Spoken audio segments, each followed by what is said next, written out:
Assalamualaikum warahmatullahi wabarakatuh. Shalom, Om Swastiastu, Namo Buddhaya, salam kebajikan bagi kita semua. Pada kesempatan kali ini, saya Andrian dengan rekan saya Jadi bagus banget tuh. ingin menyampaikan pendapat kami terhadap janji yang Bapak Prabowo sebutkan terhadap pembangunan 300 fakultas kedokteran yang ada di Indonesia. Kenapa kami memilih tema ini? Karena tema ini sangat amat kontroversial di dalam kehidupan bermasyarakat dan sangat amat menuai banyak pro dan kontra. Bagaimana statement pro mengenai janji dari Pak Prabowo juga Pak Gibran? Menurut saya, terhadap janji yang Bapak Prabowo sebutkan terhadap pembangunan 300 fakultas kedokteran, itu saya setuju. Kenapa demikian? Yang pertama, karena menurut data dari Badan Pusat Statistik atau BPS pada tahun 2023 menunjukkan angka penduduk Indonesia itu sebanyak 275,5 juta. Dan saya bisa bilang Indonesia itu masih kekurangan tenaga ahli medis. Kenapa demikian? Karena menurut Kementerian Kesehatan bahwa rasio dokter di Indonesia itu hanya 0,42 per 1000 penduduk, jauh di bawah rata-rata World Health Organization atau WHO, yaitu 1 dokter per 1000 penduduk. Yang kedua itu, dengan pembangunan fakultas kedokteran maka akan memberikan kesetaraan bagi fasilitas pendidikan kedokteran di Indonesia, karena menurut data dari Dikti 100,4 fakultas di kedokteran di Indonesia 60% itu masih berfokus di Pulau Jawa.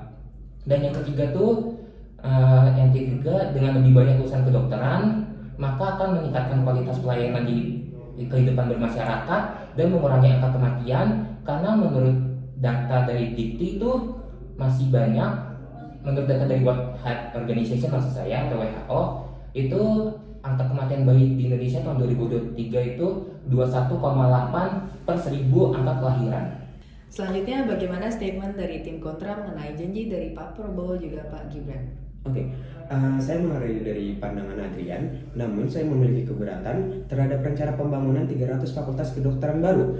Pertama, kita harus mempertimbangkan kualitas pendidikan kedokteran yang akan dihasilkan. Menurut data Kemendikbud pada tahun 2023, hanya 45% dari fakultas kedokteran yang ada saat ini yang memenuhi standar akreditasi nasional. Yang kedua, kita harus mempertimbangkan ketersediaan anggaran yang diperlukan. Menurut perhitungan Kemenke pada tahun 2023, biaya yang membangun satu fakultas kedokteran dapat mencapai 300 miliar. Dengan rencana 300 fakultas baru dibutuhkan anggaran sekitar 90 triliun. Apakah pemerintah memiliki anggaran yang cukup? Yang ketiga, kita juga harus mempertimbangkan kebutuhan tenaga medis di masa depan.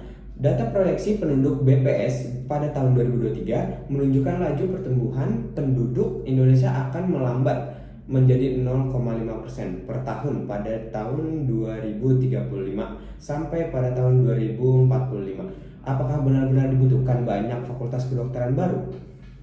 Selanjutnya, tim pro dipersilakan untuk memberi sanggahan. Terima kasih atas pendapat saudara Gigi. Saya sangat amat mengetahui kekhawatiran yang Anda rasakan, tapi pada saat ini kita tidak boleh memandang sebelah mata terhadap janji yang Bapak Prabowo sebutkan.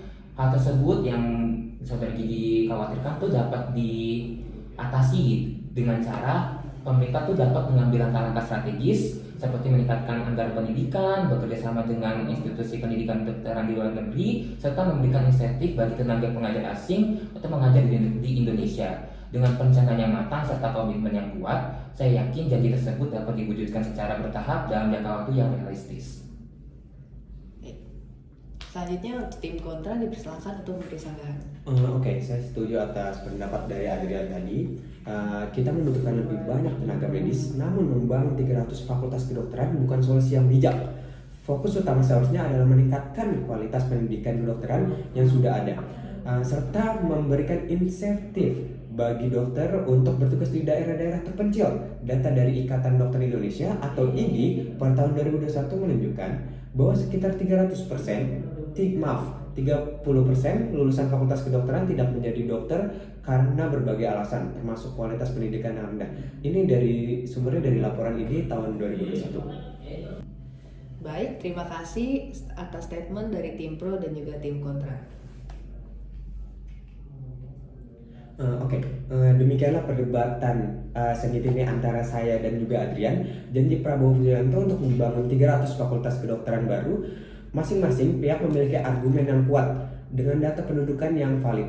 Pada akhirnya, keputusan untuk merealisasikan janji tersebut akan bergantung pada pertimbangan matang dari pemerintah dan komitmen untuk mewujudkan secara bertahap dengan perencanaan yang baik.